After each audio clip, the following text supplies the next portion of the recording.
শুভ সকাল। আমন্ত্রণ জানাচ্ছি সংবাদ পর্যালোচনা ভিত্তিক আরটিভির নিয়মিত আয়োজন নিটল টাটা আজ পত্রিকায়। সঙ্গে আছি মামুনুর রহমান খান।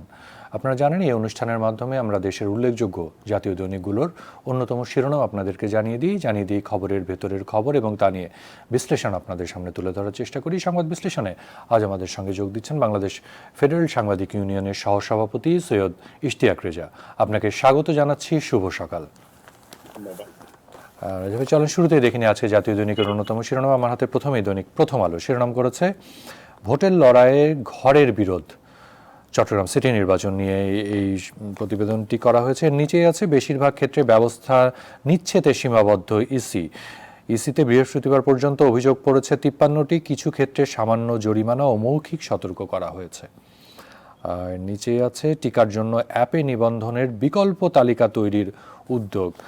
এটি একটি বলবো যে একটি বাস্তবসম্মত সিদ্ধান্ত, কারণ অনেকেই ইন্টারনেট সুবিধার বাইরে, এবং এখানে বলা হচ্ছে যে করোনা টিকা নিতে অনলাইনে নিবন্ধন করতে হবে, তবে ঝুঁকি নিতে চায় না স্বাস্থ্য অধিদপ্তর। সরকারি কর্মকর্তারা তালিকা তৈরি করছেন। সুযোগ পেয়ে আপনার মন্তব্য শুনবই নিয়ে। যুগান্তর শিরোনাম করেছে আওয়ামী লীগের দুই নেতার বাকযুদ্ধ, উত্তপ্ত নোয়াখালীর রাজনীতি। ওবায়দুল কাদের রাজাকার পরিবারের সদস্য এমপি একরামুলের অভিযোগ। অন্যদিকে মির্জা কাদের বলছেন মাতাল একরামুলের বহিষ্কার চায়। শুনবো নিশ্চয়ই আপনার কাছে। এর পাশে দেখছি হেসে খেলে সিরিজ জয় বাংলাদেশের, প্রধানমন্ত্রীর অভিনন্দন। এছাড়া বিদেশে পলাতক পিকে হালদার 15 বান্ধবীর হিসাবে 867 কোটি টাকা। কালের কণ্ঠ শিরোনাম করেছে স্কুলে দেখছি যে প্রধানমন্ত্রীর অনন্য নজির, আজ স্বপ্ন নীড়ে পা রাখছে 66,189 পরিবার, অর্ধকোটি মানুষের হাসি। মুজিব বর্ষে কেউ গৃহহীন থাকবে না, সেই অঙ্গীকারের প্রথম ধাপ এটি। শিরোনাম দেখছি স্কুলে আর যাবে না বহু শিশু, করোনায় ঝরে পড়ার হার নিয়ে দুশ্চিন্তা, বাড়ি বাড়ি গিয়ে পাওয়া যাচ্ছে না শিক্ষার্থী। মফস্বলে স্কুলগুলোতে বেশি সংকট, সরকারি প্রাথমিকেও নতুন শিক্ষার্থী কম, স্কুল খুললেও বাড়বে অনুপস্থিতির হার। উদ্বেগজনক চিত্র। মানুষকে টিকামুখী করায় বড় চ্যালেঞ্জ। টিকা শুরুর দিন ঠিক হতে পারে আজকালের মধ্যে। ড্রাই রানের পরিবর্তে হবে পাইলট রান। আগের সিদ্ধান্ত অনুযায়ী কেনা 50 লাখ টিকা আসার পর একসঙ্গে প্রয়োগের পরিকল্পনা। নতুন সিদ্ধান্ত নিলে হাতে থাকা টিকা থেকেই পাইলট রান শুরু করা হতে পারে। তেজগাঁওয়ের টিকার গোডাউন ঘিরে কঠোর নিরাপত্তা বলয়। ইত্তেফাক প্রধান শিরোনাম করেছে বায়ু দূষণে প্রতিদিনই রেকর্ড গড়ছে ঢাকা। এর নিচে দেখছি পোশাকের রপ্তানি কমেছে 47,000 কোটি টাকার। এছাড়া কারা কর্মকর্তার কক্ষে নারীর সঙ্গে অন্তরঙ্গ সময় কাটালেন হলমার্কের জিএম, ডেপুটি জেলার সহ 3 কর্মকর্তা প্রত্যাহার। কারাগারের মতো এরকম সুরক্ষিত জায়গায় এই ধরনের অনিয়ম নিশ্চয়ই আপনার কাছে শুনব। পেছনের পাতায় দেখছি 4 ফেব্রুয়ারির মধ্যে শিক্ষা প্রতিষ্ঠান খোলার প্রস্তুতির নির্দেশনা। ভালো খবর।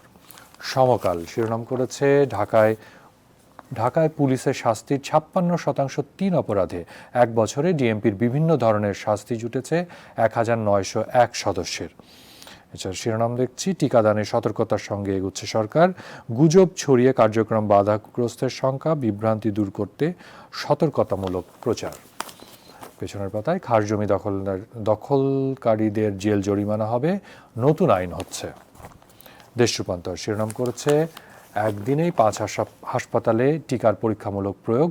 অক্সফোর্ড অ্যাস্ট্রাজেনিকা আগে 4 হাসপাতালের সঙ্গে যুক্ত হচ্ছে বিএসএমএমইউ। প্রস্তুতি নিতে আজ বৈঠক। পরীক্ষার তারিখ চূড়ান্ত হয়নি। একদিনে প্রায় 500 স্বাস্থ্যকর্মী টিকা পাবেন। বিভ্রান্তি দূর করতে সরকারের প্রচারণা শুরু। পেছনের পাতার একটি শিরোনাম দেখছি বিমানবন্দরগুলোতে সোনা মানব পাচার, ফাঁসছেন বেবিচকের 105 কর্মচারী। সব শেষে রয়েছে দ্য ডেইলি স্টার শিরোনাম করেছে offering a new life to homeless, government to provide houses to 2.93 lakhs families in phase on the occasion of Mujib Borsho. আর একটি শিরোনাম আছে great ready to reopen, education directorate ask all secondary school colleges. বিভিন্ন রকমের শিরোনাম দেখছিলাম। তার মধ্যে গতকাল থেকে আসলে সামাজিক যোগাযোগ মাধ্যম সহ বিভিন্ন ক্ষেত্রে আলোচনার যেই বিষয়টি প্রাধান্য পাচ্ছে, আমরা দেখছি নোয়াখালীর রাজনীতি হলেও এটি ছাপিয়ে গেছে আসলে সারা দেশে, কারণ অভিযোগটি করা হয়েছে আওয়ামী লীগের সাধারণ সম্পাদকের পরিবারের বিরুদ্ধে।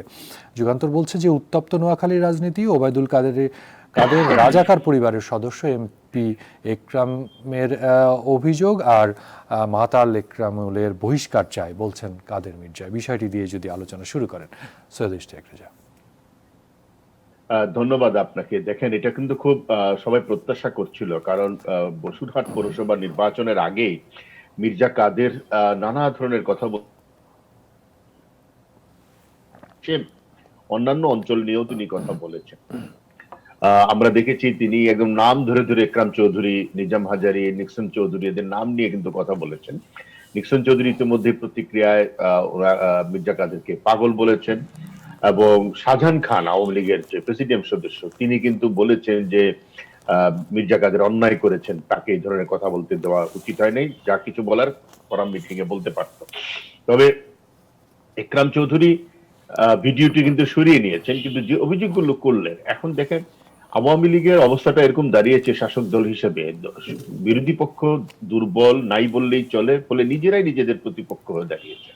এবং অভিযোগগুলো কিরকম উঠছে, কে রাজাকার, কে দুর্নীতিবাজ ইত্যাদি ইত্যাদি। কদিন আগে আপনি দেখেছেন ঢাকার বর্তমান মেয়র এবং সাবেক মেয়র ঢাকা দক্ষিণের, তারা একে অন্যকে দুর্নীতিবাজ, মহাদুর্নীতিবাজ ইত্যাদি ইত্যাদি বলেছে, এবং প্রমাণ সহ তারা কিছু কাগজপত্র সহ হাজির হয়েছে গণমাধ্যমের সামনে, মানুষের সামনে।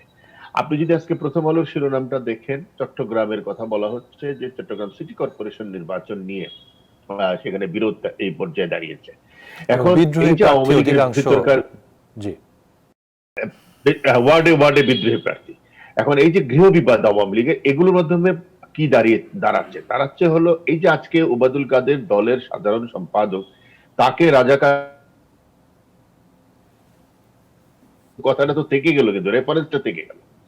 আপনি আজকে মুক্তিযুদ্ধের পক্ষের শক্তি বলে দাবি করে দেশ চালাচ্ছেন, আপনি যুদ্ধাপরাধের বিচার করছেন, আবার আপনার দলের সাধারণ সম্পাদকে আপনারই দলের একজন রাজাকার পরিবারের বলছেন।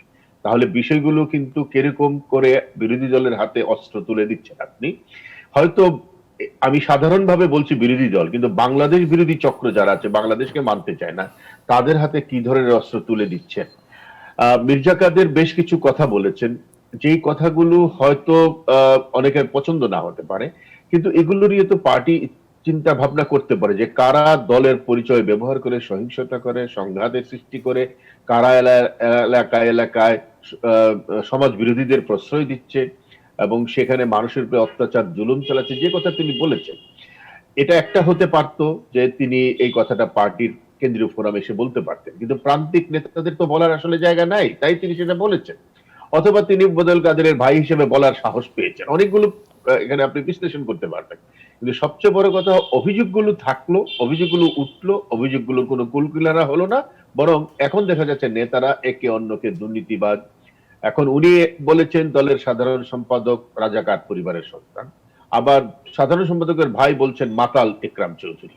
বলে যে অবস্থাটা দাঁড়ালো, সাধারণ মানুষ কি রাজনীতি পাচ্ছে, এই দলের কাছ থেকে যা প্রত্যাশা তার বিপরীতে যে ধরনের রাজনীতি আমরা দেখতে পাচ্ছি, যে কথার যে যুদ্ধ, এবং এই কথার যুদ্ধের মধ্য দিয়ে যেসব তথ্য বেরিয়ে আসছে, এগুলো ভয়ঙ্কর। আসলে একটা দলের ভিতরে যে শৃঙ্খলার কত বড় অভাব, এবং দলের ভিতরে গণতন্ত্রের চর্চার মধ্যে যে নানা ধরনের স্বার্থ ঢুকে গেছে, টাকা পয়সা, আধিপত্য ইত্যাদি ইত্যাদি, সেইগুলোরই কিন্তু আমার কাছে মনে হচ্ছে এই কথার যুদ্ধে বেরিয়ে আসছে। এটা শুধু এখানে না, কিন্তু এর আগে আমরা অন্যান্য অঞ্চলেও দেখেছি, কিন্তু নিক্সন চৌধুরীও কিছুদিন আগে আরেকজন নেতার বিরুদ্ধে বলেছেন। এই সবকিছু মিলিয়ে ঢাকায় আমরা দুই মেয়রের দেখলাম। আমার মনে হয় যে দল হিসেবে সরকার পরিচালনা করছে প্রায় তিন টার্ম হয়ে গেল টানা, কিন্তু দল হিসেবে আওয়ামী লীগের ভিতরকার আমি বলবো ফেব্রিক্সটা অনেকখানি নষ্ট হয়ে গেছে। দলের ভিতরকার শৃঙ্খলা অনেকখানি প্রশ্নবিদ্ধ হয়ে দাঁড়িয়েছে। সবচেয়ে বড় প্রশ্নবিদ্ধ হয়ে দাঁড়িয়েছে নেতাদের নৈতিক মানদণ্ডের জায়গাটা। নীতি নৈতিকতা বিবর্জিত যে অনেক ব্যক্তি রাজনীতিতে ঢুকে পড়েছেন, তারা যে আধিপত্য বিস্তার করছেন, সেটি কিন্তু এটার মাধ্যমে প্রকাশিত হচ্ছে।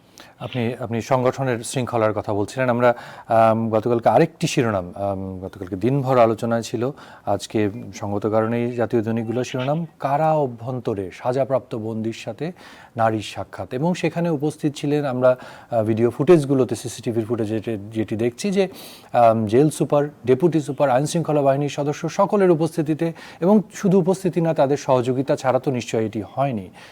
কি হচ্ছে, এমনিতেই তো অভিযোগ ছিল যে কারাগারগুলোতে টাকা দিলে বাঘের চোখও মেলে, এরকম অভিযোগ তো আমরা আগে থেকেই শুনি। আসলে প্রশাসনের ভিতরে বা কারাগারের মতো এরকম একটা স্পর্শকাতর জায়গায় কিভাবে এই ধরনের অপকর্ম বা এই ধরনের অনিয়মগুলো হচ্ছে? টাকা দিলে সব মেলে, এটা কারাগার সম্পর্কে বলা হয়। যারা কারাগারে গিয়েছেন, ফিরে এসেছেন, তাদের সাথে আমরা কথা বলে এগুলো দেখেছি। কিন্তু এই ঘটনাটা আমাদেরকে নতুন একটা, আমি বলবো যে, চোখ খুলে দিয়েছে অন্যভাবে। সেটা হলো কারাগারের শৃঙ্খলা কতটা ভেঙে পড়েছে, অথবা কারাগারের ভেতরে কত বড় একটা দুর্নীতি বিরোধী চক্র গড়ে উঠেছে। এবং এটা শুধু দুর্নীতি না, দুর্বৃত্তায়ন আমি বলবো, দুর্বৃত্তের চক্র গড়ে উঠেছে, যারা দায়িত্বরত অবস্থায় একজন কয়েদিকে এইভাবে সহযোগিতা করছে তার যথেচ্ছাচার আচরণের জন্য। এখন ভিডিওটা যদি আপনি দেখেন, প্রত্যেকে তাকে প্রোটোকল দিচ্ছে। যে তুষারের কথা বলা হচ্ছে, হলমার্কের জেনারেল ম্যানেজার, তাকে দেখে তো কয়েদি মনে হয়নি। মনে হচ্ছে তিনি সেখানে বেড়াতে গেছেন, তিনি সেখানে উপভোগ করতে গেছেন, কোন একটা হোটেলে অবস্থান করছেন অথবা রিসোর্টে অবস্থান করছেন, এবং তিনি সেখানে বান্ধবী, তাকে বাইরে থেকে সরবরাহ করা হচ্ছে, তাকে গার্ড দিয়ে নিয়ে আসা হচ্ছে, তাকে সুযোগ করে দেওয়া হচ্ছে, এবং 1-2 মিনিট নয়, 45 মিনিট তিনি তার সাথে সময় কাটিয়েছেন। বাংলাদেশের কারাগারগুলোতে কত ধরনের অপরাধ হয় আমি কয়েকটি মাত্র আপনাকে বলি। গত বছর 20 সেপ্টেম্বর এর দিকে আপনি একটা নিউজ পড়েছিলেন নিশ্চয়ই, যে ঢাকার কাশিমপুর কারাগার থেকে মই বিয়ে কয়েদি পালিয়ে গেছে। এটাও সম্ভব, এটাও দেখতে হয় যে এটা সম্ভব। হাসপাতালে থাকা অবস্থায় কয়েদি, অর্থাৎ হাসপাতালটাও কিন্তু তখন কারাগার, সেখান থেকে পালিয়ে গেছে। সিলেটের এক কারাগারের আপনি দেখেছিলেন যে কারারক্ষীর কি পরিমাণ টাকা পয়সা, একজন ডেপুটি জেলারের, এবং তিনি সেই টাকা পয়সার সংখ্যাটা একটা বড় সংখ্যা। আপনার কয়েক বছর আগের একটি ঘটনা বলি আপনাকে, যে একজন সন্ত্রাসী, তিনি কারাগারে থাকা অবস্থায় বছরের পর বছর পিতা হয়েছেন। অর্থাৎ তিনি যখনই হাসপাতালে আসতেন, তার স্ত্রীকে সেখানে পাঠানো হতো, তিনি স্ত্রীর সাথে সময় কাটিয়েছেন। এই যে ছবিটা দেখতে পাচ্ছেন নিশ্চয় স্ক্রিনে, যে কিভাবে অন্তরঙ্গ এবং সকলের উপস্থিতিতে তারা গার্ড দিয়ে, প্রোটোকল দিয়ে তাকে কিন্তু সহযোগিতা করছে। তবে আমি একটা কথা বলি, এটা কিন্তু শুধুমাত্র এইখানে দেখলে হবে না, এটার উপরের স্তরেও নিশ্চয়ই কোনো না কোনো কারো হাত আছে। বলে এরা এই কাজটা করতে পারতো না যদি উপরের স্তর থেকে কোনো ধরনের সমর্থন না থাকে। আজকে কয়টা দিন হয়ে গেল এই রিপোর্টটা বের হয়ে সাহেবের এই ঘটনাটা, আপনি দেখেন কারা অধিদপ্তর আজ পর্যন্ত একটি বিবৃতি দেয়নি। কাজের কাজ কি করেছে? শুধুমাত্র তাদেরকে ক্লোজ করে নিয়ে আসা হয়েছে। বাংলাদেশের সরকারি কর্মকর্তা কর্মচারীদের ভিতর থেকে ভয়টা চলে গেছে। তারা জানে তাদের কিছু হয় না, তাদের একমাত্র শাস্তি হলো তাদেরকে বদলি, বিভাগীয় শাস্তি।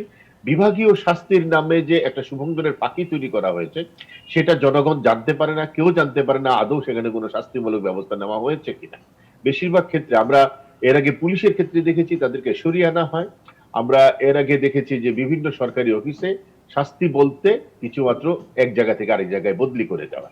আমরা জানি না যে প্রশাসনের স্বচ্ছতা আনতে, জবাবদিহিতা আনতে, সক্ষমতা বাড়াতে সত্যি সত্যি কোনো স্বচ্ছ বিচার ব্যবস্থা এদের জন্য করা হবে কিনা। কিন্তু যে কথাটা আগে বলছিলাম, যে বাংলাদেশের সরকারি কর্মকর্তা কর্মচারীদের ভেতর থেকে ভয় চলে গেছে। ভয়টা কি? যে দুর্নীতি করলে কিছু হবে না, অনিয়ম করলেও কিছু হবে না, দুর্বিনীত আচরণ করলেও হবে না। এবং এটার কারণে যেটা হচ্ছে, তারা এখন আর কর্মচারী নাই, কিন্তু তারা এক একজন দুর্বৃত্ত হয়ে দাঁড়িয়েছে। তার একটা নগ্ন দৃষ্টান্ত আমরা এই কারাগারে দেখতে। আমরা আশা করব নিশ্চয় যে এই ঘটনায় অন্তত একটা দৃষ্টান্ত স্থাপন করবে, এটার একটি বিচার হবে এবং সেটি সকলে জানতে পারবে। নিশ্চয় শুনবো আপনার কাছ থেকে, আরো অনেকগুলো বিষয় রয়েছে। শিক্ষা প্রতিষ্ঠান খোলার একটি ইঙ্গিত আমরা দেখছি, টিকা ব্যবস্থাপনা নিয়ে প্রস্তুতির খবর আছে, শুনবো নিশ্চয়। তার আগে আমি একটু ছোট্ট বিরতিতে যাচ্ছি। দর্শক, আমরা ফিরবো খুব অল্প সময় পরেই, আশা করি সঙ্গেই থাকবেন।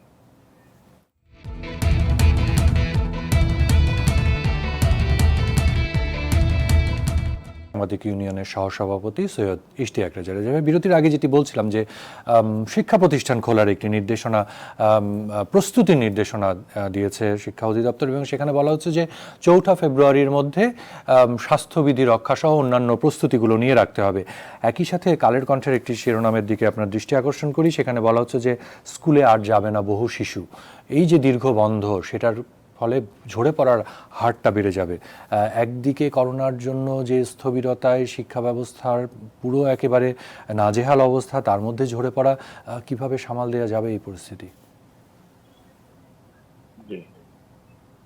দেখেন, 10 মাস হয়ে গেছে শিক্ষা প্রতিষ্ঠান বন্ধ, কিন্তু ইতিমধ্যে কিন্তু সাধারণ স্কুল বন্ধ থাকলেও মাদ্রাসা কিন্তু খুলে দেওয়া হয়েছে।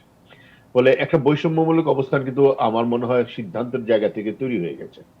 গ্রামে গঞ্জে বহু দরিদ্র পরিবারের ছেলে মেয়ে ঘরে অবস্থান করতে করতে পিতামাতা আর পারছে না, ছেলেদেরকে তারা কাজে লাগিয়ে দিয়েছে বিভিন্ন রোজগারের পথে। অন্যদিকে মেয়েদের বাল্য বিবাহ কিন্তু বেড়ে গেছে। এর একটা ভয়ঙ্কর সামাজিক প্রভাব কিন্তু পড়ছে। আমরা বহুদিন থেকেই বলছি যে আপনি সব খুলে দিয়েছেন, মাদ্রাসা খোলা, আপনার মার্কেট খোলা, আপনার দোকান খোলা, আপনি জানাজা করছেন, আপনি খেলাধুলা করছেন, আপনি রাজনৈতিক সমাবেশ করছেন, পৌর নির্বাচন করছেন, তাহলে আপনার সমস্যা কোথায় স্কুলগুলো খুলে দিতে? এবং যেহেতু এখন সংক্রমণের হার 5% নিচে নেমে গেছে, সেই কারণে আমার কাছে মনে হয় যে স্কুল খোলাটা খুব জরুরি হয়ে গেছে। এবং ছাত্রছাত্রীদের মানসিক জায়গায় যে যে বড় ধরনের বৈকল্য সৃষ্টির একটা আশঙ্কা তৈরি হচ্ছে, সেখান থেকে তাদেরকে বের করে আনতে হবে। এডুকেশন ওয়াচের যে সার্ভেটা, সেটাও নিশ্চয়ই আপনি দেখেছেন যে 75% শিক্ষার্থী ফিরতে চায় তাদের স্কুলে, তারা আর পারছে না। 76% অভিভাবক বলছে তারা আর পারছে না বাচ্চাদের ঘরে রাখতে, তারাও ফিরতে চায় স্কুলে। আমার মনে হয় যে কতটা মানা হবে জানি না, কারণ কোথাও মানা হচ্ছে না। তবে আহ, আমি বড়দের চেয়ে শিশুদেরকে মনে করি তারা অনেক বেশি সচেতন। এখন যদি শিক্ষকরা, অভিভাবকরা, পরিচালনা পর্ষদের সাথে যারা জড়িত আছেন, শিক্ষা কর্মকর্তারা, তারা সবাই যদি সচেতন থাকেন, নিশ্চয়ই স্কুল কলেজগুলো খুলে দেওয়া যেতে পারে, এবং দিলে ধীরে ধীরে ধীরে ধীরে পরিস্থিতির স্বাভাবিক হয়ে আসতে পারে।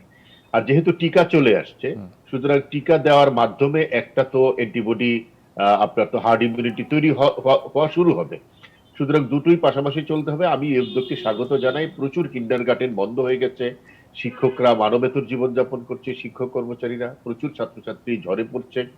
বাংলাদেশ কিন্তু দক্ষিণ এশিয়ার মধ্যে সবচেয়ে বেশি শিক্ষাক্ষেত্রে সাফল্য দেখিয়েছিল, কিন্তু কিন্তু করোনার কারণে যদি এতদিন আবার বন্ধ থাকে, একটা ছোট দেশ, অসংখ্য মানুষ এবং অসংখ্য শিক্ষার্থী, তাদের জীবনটা নষ্ট হতে দেওয়া যায় না।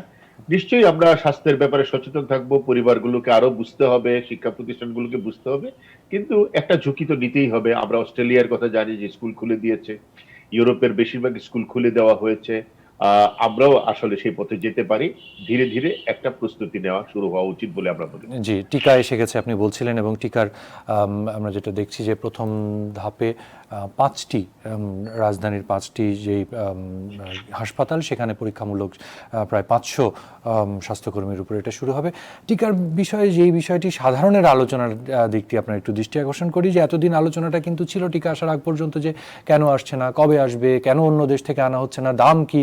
টিকা আসার পরে কিন্তু আলোচনাটা একটু অন্যদিকে। এখন দেখছি যে টিকার মান কেমন, এটা নিলে কি হবে, কেন নিতে হবে, পার্শ্ব প্রতিক্রিয়া কি হবে, এই যে সন্দেহ, অবিশ্বাস, এগুলো দূর করতে কি উদ্যোগ দেখছেন? এটা শুধু এখানে না, আপনি যদি আন্তর্জাতিক সংবাদ মাধ্যমগুলো দেখেন, আপনি দেখবেন ইউরোপে পর্যন্ত টিকা নিয়ে এই ধরনের প্রতিক্রিয়া দেওয়া হয়েছে, যে টিকা যখন আসছিল তখন মানুষ বলছে টিকা কি মানসম্পন্ন হবে কিনা, আবার যখন এসছে অনেকে টিকা দিতে চাচ্ছে না। এমনিতেই ভ্যাকসিন সম্পর্কে বলা হয় 20-30% পিপল কখনো টিকা নিতে চায় না, এটা হলো মানুষের এক ধরনের স্বভাব, নিতে চায় না।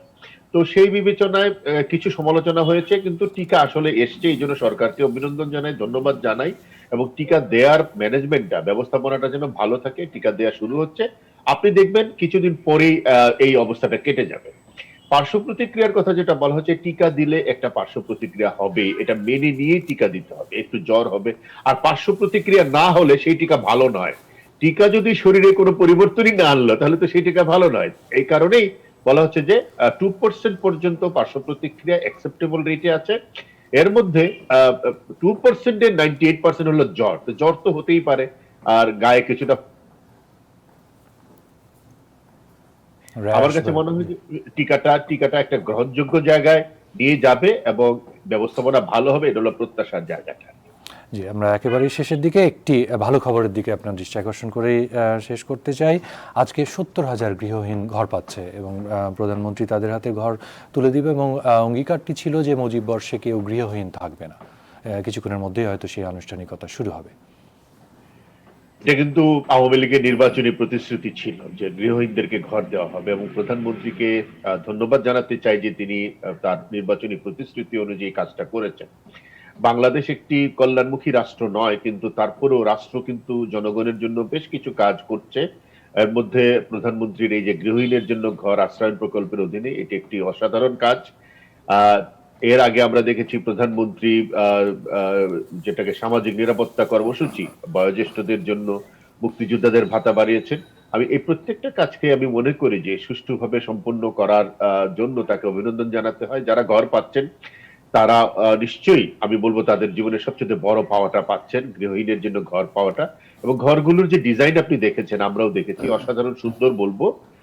আমি মনে করি যে বাংলাদেশের অনেক অর্জনের মধ্যে আশেপাশের দেশগুলোর সাথে চিন্তা ভাবনা করলে এই যে গৃহহীনের হাতে ঘর তুলে দেওয়া, এটি একটি অসাধারণ কল্যাণমুখী কর্মসূচি।